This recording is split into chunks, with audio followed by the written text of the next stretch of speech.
آج ہر قسم کی پریشانیوں کی وجہ وہ ہمارے گناہ ہے۔ اگر خوش رہنا چاہتے ہو نا، سکون کے ساتھ زندگی گزارنا چاہتے ہو نا، تو گناہوں کو چھوڑ دو۔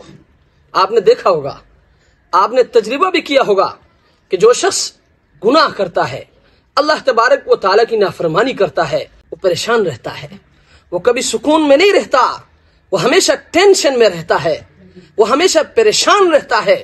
اس لیے میرے بھائیوں، اگر سکون کی زندگی گزارنا چاہتے ہو، گناہوں کو چھوڑ دو، اللہ تبارک و تعالیٰ کی نافرمانی کو چھوڑ دو۔ اگر گناہ ہو گئی ہے نا تو توبہ کر لو۔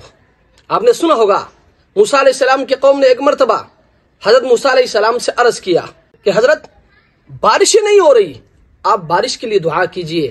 تو حضرت موسیٰ علیہ السلام نے 3 مرتبہ فرمایا ربنا اغفر لنا، ربنا اغفر لنا، ربنا اغفر لنا، اے اللہ مغفرت فرما دیجئے، مغفرت فرما دیجئے، مغفرت فرما دیجئے۔ قوم نے کہا عجیب بات ہے، ہم نے کہا کہ بارش کے لیے دعا کیجئے، اور موسیٰ علیہ السلام فرما رہے کہ اے اللہ مغفرت فرما دیجئے۔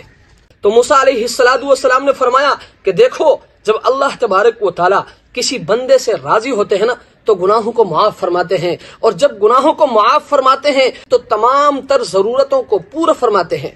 دراصل رکاوٹ وہ ہمارے گناہ بنے ہوئے ہیں۔